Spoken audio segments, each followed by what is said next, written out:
Ma mère menace de me déshériter si je ne fais pas de mon frère un associé dans mon entreprise, mais même dans ce cas, il pourrait toujours payer son prêt immobilier et son prêt auto. Avez-vous déjà entendu l'expression « ne mélangez pas la famille et les affaires » ? Eh bien, je ne sais pas qui a dit ça, mais cette personne a dû se brûler les doigts plusieurs fois, tout comme moi, parce qu'elle a absolument raison. J'ai 43 ans, je suis un homme, et j'ai construit une entreprise à partir de rien. Ça n'a pas été facile parce que je viens d'un milieu difficile. Ma mère, qui a 58 ans, m'a eu alors qu'elle n'était qu'une adolescente, et mon père est parti dès qu'il a su qu'elle était enceinte. Ses parents avaient honte d'avoir une fille enceinte adolescente et l'ont mise à la porte, alors elle a dû se débrouiller seule. Pendant les 17 premières années de ma vie, nous étions extrêmement pauvres. Non, nous n'étions pas juste pauvres, nous vivions dans la misère. Tout a changé quand j'ai commencé à travailler. Ce n'était bien sûr pas immédiat. Au début, je prenais n'importe quel travail pour mettre de la nourriture sur la table ou garder un toit au-dessus de nos têtes. À cette époque-là, je pouvais avoir 3 ou 4 emplois en même temps. J'avais encore l'énergie inépuisable de la jeunesse, et la peur de manquer de nourriture était une grande motivation. Dans l'un de ces emplois, j'ai rencontré Arnold, un homme qui m'a inspiré par son sens des affaires. Je l'admirais parce que, comme moi, il venait de rien, et il avait maintenant plus de succès que je n'aurais jamais pu imaginer. Il m'aimait bien parce que j'étais un jeune homme intelligent avec beaucoup d'ambition, alors il est devenu mon mentor. Il a suivi de près mes progrès et m'a donné des conseils, en plus de me donner des opportunités pour observer comment il dirigeait ses affaires. Quand j'avais environ 20 ans, j'ai estimé avoir appris suffisamment et je lui ai présenté une idée d'entreprise.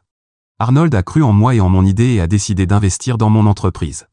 Avec ses conseils et son soutien, j'ai pu développer cette entreprise petit à petit pour en faire le réseau de sociétés que j'ai aujourd'hui. Arnold n'est plus parmi nous, mais je le remercie chaque jour pour avoir changé ma vie. Et cela nous amène à mon frère, Nick, qui a 40 ans. C'est mon demi-frère, d'un autre père inconnu, mais je l'ai toujours juste appelé mon frère. Nick n'est pas une personne ambitieuse. Il semblait accepter notre situation de vie et a passé son adolescence et ses premières années d'adulte à faire des bêtises avec ses amis. Quand j'ai commencé à travailler avec Arnold, j'ai essayé de les présenter. J'espérais que Nick pourrait apprendre de lui et changer sa vie, comme je l'avais fait. Nick n'a pas pris ça au sérieux, ce qui m'a déçu. Il disait qu'Arnold racontait des bêtises, et Arnold n'était pas très impressionné par Nick non plus. Mais cela ne m'a pas empêché d'essayer de pousser mon frère à prendre son avenir au sérieux. J'ai essayé de l'impliquer dans mon entreprise alors qu'elle était encore en développement. Arnold n'était pas d'accord et a menacé de retirer son investissement, mais j'ai insisté, c'était mon frère, et je voulais que nous sortions tous les deux de notre situation difficile ensemble. Arnold a compris et a cédé, bien qu'il pensait toujours que c'était une mauvaise idée.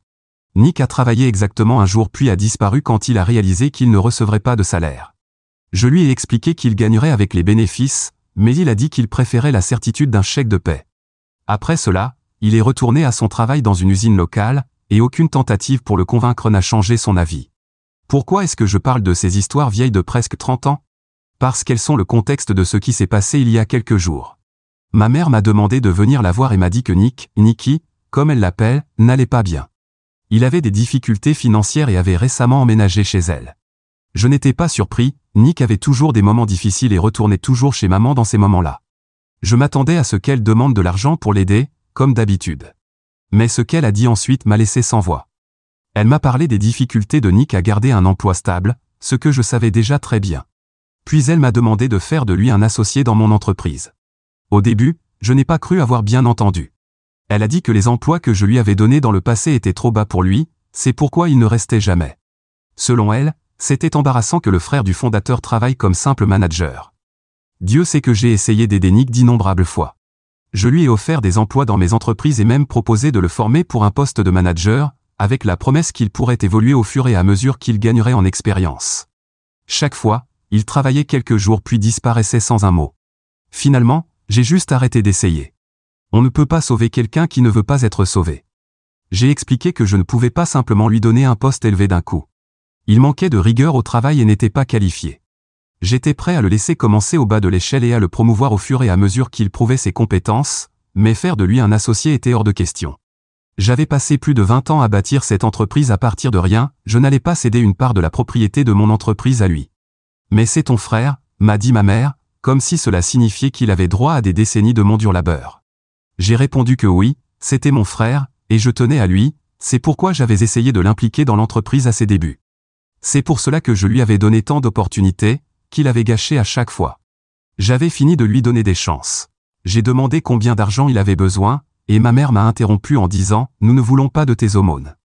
Puis elle a ajouté que depuis que j'avais réussi, j'utilisais mon argent comme un outil pour les contrôler tous les deux. Elle m'a accusé de ne leur donner que juste assez pour survivre afin qu'ils aient à revenir vers moi pour en demander plus quand ils en avaient besoin. Elle m'a accusé de ne pas vouloir faire de Nick un associé pour qu'il ne puisse pas devenir financièrement indépendant. Je ne pouvais pas croire ce que j'entendais. Pensait-elle que j'aimais devoir subvenir à leurs besoins? Nick était un adulte incapable de garder un emploi et qui dépensait son argent en alcool et jeux. Ma mère, bien que pas beaucoup plus âgée que moi, était déjà une femme vieillissante, et pourtant je veillais à ce qu'elle soit à l'aise. Je payais l'hypothèque de la maison où elle vivait, où Nick vivait la plupart du temps.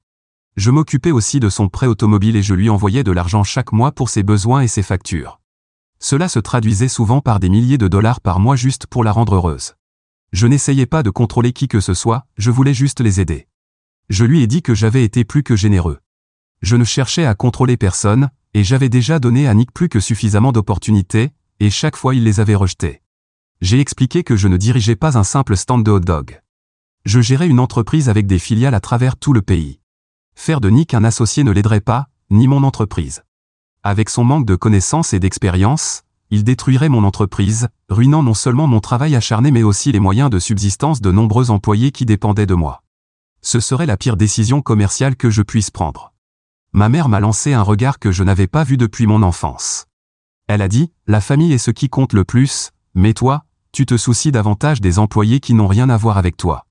Je lui ai dit qu'elle déformait mes propos, mais elle m'a ignoré et a ajouté, nous avons tous lutté ensemble, et ton succès devrait être notre succès. Ces paroles commençaient à sentir l'arrogance, et ça commençait à m'irriter. Je lui ai expliqué que oui, nous avions lutté ensemble en tant que famille, mais j'étais le seul à avoir combattu pour bâtir cette entreprise. J'ai reconnu que la famille était importante, mais mon entreprise m'appartenait. Il n'avait aucun droit de regard sur les décisions qui la concernaient. J'ai également ajouté qu'elle devait arrêter de dorloter Nick afin qu'il apprenne à se débrouiller tout seul. Ma mère ne m'écoutait pas. Elle a crié que je ne voulais pas les voir réussir et qu'ils n'avaient pas besoin de moi. Puis elle m'a donné un ultimatum, soit je fais de mon frère un associé dans mon entreprise, soit elle me déshérite. Honnêtement, j'avais envie de rire parce que je pensais que c'était une mauvaise blague, mais elle était sérieuse. Je lui ai demandé si elle allait vraiment me déshériter parce que je ne voulais pas donner à mon frère quelque chose qu'il ne méritait pas. Elle a répondu oui et que je ne méritais pas de faire partie de cette famille si je ne m'engageais pas pour notre réussite collective. À ce moment-là, j'ai laissé ma frustration éclater. J'ai dit à ma mère qu'elle ne se souciait pas du succès de Nick, elle se sentait simplement en droit de réclamer tout ce que j'avais construit. Je lui ai dit que si elle pensait que me déshériter était la meilleure chose à faire, alors je n'allais pas me disputer avec elle. Elle a crié qu'elle ne voulait plus jamais me voir, et je suis parti de chez elle, furieux. Cela fait quelques jours, et je n'arrive pas à me sortir cette dispute de la tête. Je rejoue sans cesse la conversation, essayant de la comprendre.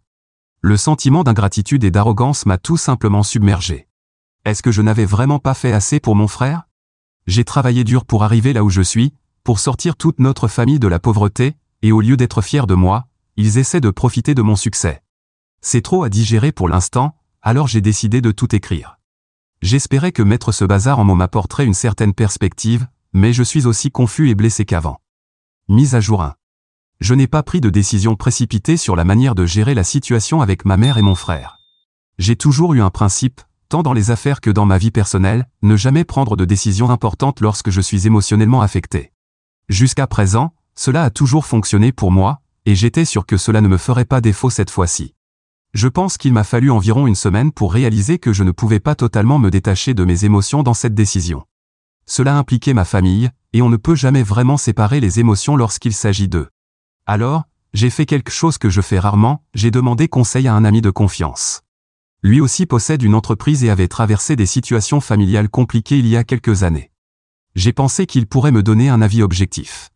Nous nous sommes rencontrés un soir autour d'un verre, et je lui ai tout raconté. Il connaissait déjà l'histoire de ma famille et les difficultés de Nick, donc je n'avais qu'à lui parler de la conversation avec ma mère et de l'ultimatum qu'elle m'avait donné. Il m'a dit à peu près la même chose que les commentaires de mon post initial, ma mère dépassait les bornes, et Nick me voyait comme son filet de sécurité. Il m'a dit que ce serait douloureux, mais que je devais fixer des limites. Si cela signifiait refuser de céder à l'ultimatum de ma mère, alors tant pis. C'était dur à entendre. J'aime ma mère et mon frère, mais il avait raison, je n'allais pas les laisser me manipuler. Si ma mère voulait me déshériter parce que je ne cédais pas à des exigences déraisonnables, alors je n'étais plus son fils. Quelques jours plus tard, ma mère m'a appelé pour savoir si j'avais pris une décision. Je lui ai simplement dit qu'elle avait déjà pris sa décision, et que je la respecterais. Elle a commencé à me traiter de cupide et d'ingrat avant que je ne raccroche et ne bloque son numéro. J'étais prêt à couper les ponts avec ma famille, mais pas sans leur montrer ce que cela signifiait vraiment de me renier. J'ai fait quelques appels pour arrêter les paiements automatiques du prêt immobilier et du prêt automobile pour ma mère. Je n'ai pas pris la peine de l'en informer, elle le découvrirait bien assez tôt lorsque les appels et les notifications des paiements manqués commenceraient à arriver. Il a fallu environ un mois pour que ma mère se rende compte de ce qui se passait. J'avais déjà bloqué son numéro, donc elle ne pouvait pas me joindre. Un jour, en rentrant chez moi, je l'ai trouvée assise sur mon perron. Je me suis préparé à une nouvelle série de cris et d'insultes en m'approchant, mais cela n'a pas eu lieu. Elle m'a simplement dit bonjour, comme si notre dernière dispute n'avait jamais eu lieu, puis m'a demandé comment j'allais. Les bras croisés, je l'ai regardé et lui ai demandé « Qu'est-ce que tu fais ici ?» Elle a froncé les sourcils en me demandant ce que je voulais dire par là. Je lui ai répondu que je ne m'attendais pas à la voir près de chez moi puisqu'elle ne voulait plus rien avoir à faire avec moi. J'ai été surpris quand elle a ri et a posé sa main sur mon épaule. Ça ne veut rien dire, tu sais. Les gens disent des choses qu'ils ne pensent pas quand ils traversent des tempêtes émotionnelles. Je lui ai dit que je ne savais pas cela. On m'avait appris à toujours dire ce que je pensais, même quand j'étais en colère. Elle n'a pas aimé que je retourne ses propres mots contre elle. Elle m'a dit d'arrêter d'être mesquin et que je devais être mature. Je voyais une autre dispute se profiler, et je n'avais pas envie de la gérer après une longue journée, alors je l'ai contournée et j'ai ouvert la porte de ma maison. Elle a essayé de me suivre, mais j'ai simplement fermé la porte derrière moi et je l'ai verrouillée. Elle a tenté d'ouvrir la porte, et quand elle a compris qu'elle était verrouillée, elle a commencé à la secouer violemment. J'ai crié pour qu'elle arrête avant de casser la porte, mais elle ne m'a pas écouté. Elle continuait à crier pour que je lui ouvre immédiatement. Je me suis assis dans le couloir, écoutant ma mère faire une petite crise. Ce n'était pas agréable à entendre, mais une partie de moi était soulagée car je pensais qu'elle apprenait enfin la leçon. Je ne suis pas une simple source d'argent que l'on peut traiter comme bon leur semble. Je pense qu'elle a compris que je n'allais pas céder face aux menaces ou aux cris, car elle a finalement cessé de secouer la porte et baisser la voix. Finalement, elle a demandé ce qu'il allait advenir de l'hypothèque et du prêt automobile. J'ai envisagé de ne pas répondre et de faire semblant d'être allé dans une autre partie de la maison, mais j'ai décidé qu'il n'y avait pas de raison de repousser cette conversation. Elle était déjà là, alors autant en finir. Je lui ai dit que son fils payait ces choses-là maintenant, et que je n'étais plus son fils, elle avait un autre fils qui pouvait prendre le relais là où j'avais laissé. Elle est restée silencieuse si longtemps que j'ai cru qu'elle était partie. Quand j'ai regardé par le Judas, elle était toujours là. Finalement, elle a dit que Nick n'était pas capable de payer ces choses. Je lui ai répondu que ce n'était pas mon problème. À ce moment-là, j'ai commencé à avoir un mal de tête, alors je suis monté prendre un cachet d'aspirine, en espérant qu'elle serait partie quand je redescendrais. Heureusement, elle était partie quand je suis revenu plus tard. J'ai eu quelques jours de paix après cela, et je pensais que ma mère avait enfin compris le message. Jusqu'à ce qu'elle apparaisse avec mon frère. Cette fois, ils m'ont intercepté dans le parking de mon bureau. Nick avait l'air pareil que la dernière fois que je l'ai vu, négligé, et on aurait dit qu'il avait besoin de quelques bons repas. La vie ne lui avait pas été clémente. J'ai eu un instant de pitié pour lui, mais je me suis rappelé toutes les fois où j'avais essayé de l'aider à remettre sa vie sur les rails, en lui offrant des emplois et de l'argent, et comment il avait gaspillé ces occasions à chaque fois. Je n'arrivais pas à trouver une manière significative de l'aider. Je pourrais lui donner $1 million aujourd'hui, et il serait dépensé en 2 mois. Comment aider quelqu'un comme ça? Nick m'a immédiatement confronté et m'a accusé d'avoir abandonné notre mère. Il était à peine midi, et je pouvais déjà sentir l'alcool sur son haleine. Je lui ai calmement dit qu'elle m'avait déshérité et qu'il devait s'écarter. Il a saisi ma chemise, essayant de me secouer, mais cela n'a pas eu l'effet escompté. Nous avons la même taille, mais je prends soin de ma santé. Je fais régulièrement de l'exercice, tandis que lui semblait épuisé et avait clairement bu. Malgré ses efforts, il n'a pas pu me faire bouger, et pour une raison inconnue, il a décidé de tenter de me frapper par surprise. Cela m'a pris au dépourvu, et j'ai trébuché un peu pendant qu'il riait. Je me suis vite repris et j'ai réagi en le repoussant. Ma mère a crié et s'est précipitée entre nous, mais il semblait qu'elle protégeait Nick, peut-être parce qu'elle se rendait compte qu'il était plus vulnérable dans cette situation, ou parce qu'elle continuait à prendre son parti. J'ai essuyé le sang de ma lèvre et j'ai ajusté ma chemise. Je ne veux plus vous voir ici, sauf si vous venez avec des excuses. Vous avez fait vos choix, et maintenant vous devez vivre avec. J'en avais assez d'être responsable de leurs mauvaises décisions. Ma mère a commencé à pleurer et à supplier, mais je suis resté ferme. J'avais déjà fait bien plus qu'assez, en essayant sans cesse de les aider tous les deux. J'avais activement essayé d'améliorer la vie de mon frère, lui offrant des emplois et un soutien financier, et j'avais fourni à ma mère une vie confortable, mais ils m'ont rendu cela en m'excluant, en me tendant des pièges et même en m'attaquant. Je leur ai dit que c'était fini, et je les ai avertis que j'appellerais la police si je les voyais à nouveau sur ma propriété, que ce soit chez moi ou à mon entreprise. Ma mère continuait à pleurer, mais Nick, visiblement effrayé par la police, a commencé à l'entraîner loin de moi. Quelques semaines se sont écoulées depuis, et je n'ai pas eu de nouvelles de ma mère. J'ai reçu quelques notifications concernant les paiements annulés et une menace de saisie du prêt hypothécaire. Je m'attends à recevoir bientôt une menace similaire pour la saisie de la voiture. Un jour, Nick est venu chez moi, levant les deux mains dans un geste de paix.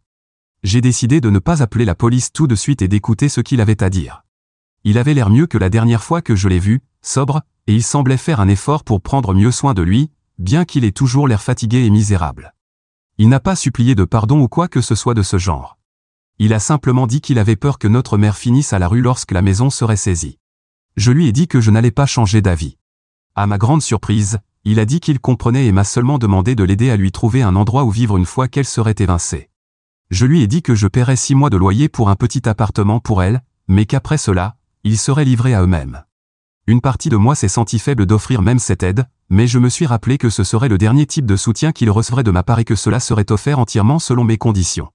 Peut-être qu'un jour je me reconnecterai avec ma famille, s'ils parviennent à se tenir debout et à apprendre à respecter les limites. Parce que quoi qu'il arrive, il y aura toujours un petit quelque chose quand il s'agit de la famille. Mais jusque-là, je me concentrerai sur mon entreprise, sachant que j'ai fait tout ce que je pouvais pour eux, et qu'ils m'ont jeté cela à la figure. Mise à jour 2. 8 mois se sont écoulés depuis que j'ai accepté de payer 6 mois de loyer comme ultime aide pour que ma mère et mon frère redressent leur vie. Quand j'ai fait cette offre, j'ai naïvement pensé qu'ils utiliseraient ce temps à bon escient. Mais me voilà en train d'écrire cette mise à jour parce que la réalité a prouvé le contraire. Tout d'abord, je dois préciser que le logement que j'ai sécurisé pour eux n'était en rien comparable à la maison dans laquelle ils vivaient auparavant, celle dont je payais l'hypothèque jusqu'à ce que j'arrête. Ce n'était ni luxueux ni spacieux, mais c'était un toit au-dessus de leur tête, suffisant pour qu'ils aient un endroit où dormir et réorganiser leur vie, suffisant pour quelqu'un qui veut profiter d'une seconde chance. Cependant, les problèmes ont commencé dès le départ. Au cours des 2 premiers mois, ma mère et mon frère sont revenus me demander de l'argent pour couvrir d'autres dépenses, nourriture, factures, et même de l'argent pour le transport. Ils m'ont dit que le salaire de ma mère ne suffisait pas à tout couvrir et que Nick avait du mal à trouver un travail stable. J'avais déjà entendu cette histoire, la même excuse habituelle, alors je suis resté ferme. Le loyer était le maximum que j'allais payer. S'ils ne pouvaient pas s'en sortir avec ça, il n'y aurait pas de supplément. S'ils ne pouvaient pas s'organiser avec ça, je ne pouvais rien faire de plus. Et à ce moment-là, il semblait qu'ils avaient compris. Après que j'ai bien précisé qu'ils ne recevraient plus aucun soutien de ma part, ils ont arrêté de me demander de l'argent, ce qui m'a fait croire qu'ils prenaient enfin le message au sérieux. Cela m'a donné un faux sentiment d'espoir, comme s'ils avaient accepté leur nouvelle réalité et allaient enfin se ressaisir. Cependant, ce sentiment n'a pas duré longtemps. Les mois ont passé, et les 6 mois de loyer que j'avais payés ont finalement pris fin. Le résultat, bien sûr, était exactement ce que je redoutais, ils ont tous deux été expulsés parce qu'ils n'avaient pas l'argent pour payer le loyer une fois que mon aide a cessé. La partie la plus frustrante, c'est que cela ne les a pas surpris. Ils savaient depuis le début qu'ils avaient un délai, qu'ils devaient agir et trouver un moyen de se débrouiller seuls. Et pourtant, ils n'ont rien fait. Nous parlons ici de 2 adultes, ma mère, qui a un emploi, même si ce n'est pas très bien payé, cela suffit pour une personne responsable. Et mon frère, qui, malgré son passé de problèmes, n'est pas incapable de travailler. Il devrait être capable de trouver au moins un petit travail pour contribuer à la part du loyer. Mais voilà, 2 adultes incapables de maintenir un simple appartement alors qu'ils savaient qu'ils avaient une échéance. Après l'expulsion, ils sont revenus chez moi, me tendant une embuscade à nouveau sans prévenir. Cette fois, ils sont venus avec des excuses similaires. Ma mère a argumenté que son salaire ne suffisait pas, et Nick m'a dit qu'il avait été licencié de son dernier travail. Leurs intentions étaient claires, ils voulaient que je commence à payer leur loyer à nouveau pendant quelques mois, jusqu'à ce qu'ils trouvent soi-disant une solution. Cette fois, je n'ai pas perdu mon calme. J'ai écouté sans les interrompre, mais quand ils ont terminé, j'ai fait comprendre que j'avais fermé ce chapitre. Je n'allais plus financer leur irresponsabilité. Je suis resté ferme et leur ai donné un ultimatum, soit ils partaient d'eux-mêmes, soit j'appelais la police. Au début, ils ont pensé que je rigolais, que je n'oserais pas appeler, mais quand ils ont vu que j'étais vraiment en train de composer le 911, la panique les a envahis. Ils sont partis avant que les agents n'arrivent, mais j'ai dû rester pour expliquer à la police ce qui s'était passé. Au moins, cela a servi d'avertissement, je ne joue plus à leur jeu. Depuis, La seule information que j'ai reçue est qu'ils sont maintenant dans un refuge. Je ne sais pas exactement comment ils y sont arrivés, mais j'imagine qu'ils n'avaient pas d'autres options après l'expulsion. C'est difficile d'imaginer ma mère, une femme qui a eu tant d'opportunités pour vivre confortablement, tomber aussi bas. Cela doit être une expérience humiliante, sans aucun doute. Mais je ne peux pas avoir de pitié pour quelqu'un qui a tout eu sur un plateau d'argent et a choisi de tout gâcher encore et encore. Quand j'ai payé leur loyer pendant 6 mois, je savais que je pouvais encore faire un effort vain, mais je gardais l'espoir que peut-être cette fois-ci, ils comprendraient enfin la leçon. Mais cela n'a pas été le cas. On ne peut pas aider quelqu'un qui n'est pas prêt à s'aider soi-même, et c'est exactement ce qui s'est passé ici. Au moins, cela m'a servi de leçon pour savoir que les secondes chances ne sont pas toujours une bonne idée. Je ne sais pas ce que l'avenir leur réserve, mais je sais que mon temps à les aider est terminé. Mise à jour 3. Cela fait 2 ans depuis la dernière fois que j'ai parlé de ma famille ici, et j'ai reçu de nombreuses demandes pour une mise à jour, donc me voilà, partageant ce que je sais. Commençons par ma mère, il semble qu'elle ait amélioré sa vie, bien que modestement. Après avoir été dans une situation aussi désespérée, dormant dans un refuge pour sans-abri, toute amélioration est significative. Elle a actuellement un appartement et, d'après ce que je sais, elle est relativement indépendante. Je ne sais pas si sa situation est bien meilleure qu'avant, mais au moins elle survit seule, et c'est déjà un progrès pour quelqu'un qui, jusqu'à récemment, était entièrement dépendant de moi pour tout. L'indépendance qu'elle a acquise, bien que limitée, est quelque chose que je n'aurais honnêtement jamais cru qu'elle atteindrait. Ce qui est intéressant, c'est que je ne l'ai pas du tout aidée dans ce processus. Je n'ai eu aucun contact avec ma mère pendant ces 2 dernières années. Elle est toujours fâchée contre moi, ou du moins c'est ce qu'on m'a dit. Je suppose qu'elle garde une rancune pour avoir coupé l'aide financière, mais en ce qui me concerne, couper les liens a été la meilleure décision pour nous deux. Ne vous méprenez pas, il y a des jours où je me demande si je devrais la recontacter, mais je reviens toujours à la même conclusion, ce serait un recul. Si je me reconnecte avec elle, je sais qu'elle commencerait à me redemander de l'aide, de l'argent, et tout ce cycle toxique recommencerait. Maintenant qu'elle s'est habituée à tenir sur ses propres pieds, je ne veux pas être celui qui l'a fait régresser. Quant à mon frère, les nouvelles ne sont pas aussi positives. Bien que ce ne soit pas surprenant, c'est tout de même triste. Il a toujours eu des problèmes avec le jeu et l'alcool, et il semble qu'il ait continué sur cette voie. Je ne sais pas exactement où il est car il a disparu de la circulation. J'ai appris tout cela par des tiers, les mêmes personnes qui m'ont parlé de ma mère, et apparemment, il a quitté la ville. Ma meilleure hypothèse est qu'il a fui à cause de dettes, ce qui ne serait pas étrange dans sa situation, mais il est aussi possible qu'il ait agi ainsi pour chercher un nouveau départ ou une opportunité. La dernière chose que j'ai su de lui, avant qu'il disparaisse, c'est qu'il vivait dans la rue. Je l'ai vu de mes propres yeux une fois, errant dans la ville. Il avait l'air exactement comme on pourrait l'imaginer, épuisé, mal soigné, comme quelqu'un que les pires aspects de la vie ont fait tomber. C'était difficile de le voir ainsi, mais je ne pouvais pas faire grand-chose. Comme je l'ai dit avant, peu importe combien vous essayez d'aider quelqu'un qui ne veut pas être aidé, vous pouvez leur donner toutes les opportunités, leur donner de l'argent, leur donner un travail, mais si aucune volonté de changer n'existe, rien ne marchera. Ce qui est drôle, c'est qu'il y a une rumeur qui circule, et bien que je ne puisse pas la confirmer, j'ai entendu dire qu'il pourrait travailler avec son père biologique. Je ne sais pas si c'est vrai, mais si c'est le cas, j'en suis content pour lui. Peut-être que, si c'est vrai, il trouve enfin un peu de stabilité, quelque chose qu'il n'a jamais réussi à avoir ici. Je sais qu'il avait une relation très conflictuelle avec son père, mais peut-être que cette reconnexion lui a donné une chance de changer. En tout cas, c'est tout ce que je sais pour l'instant. Ce n'est pas une mise à jour pleine de fins heureuses, mais c'est ça, parfois, la vie. Ma mère semble être sur la bonne voie, tandis que mon frère est toujours perdu dans son propre chaos. Je ne sais pas si je vais un jour me réconcilier avec eux ou si les choses changeront significativement, mais pour l'instant, voici où en sont les choses.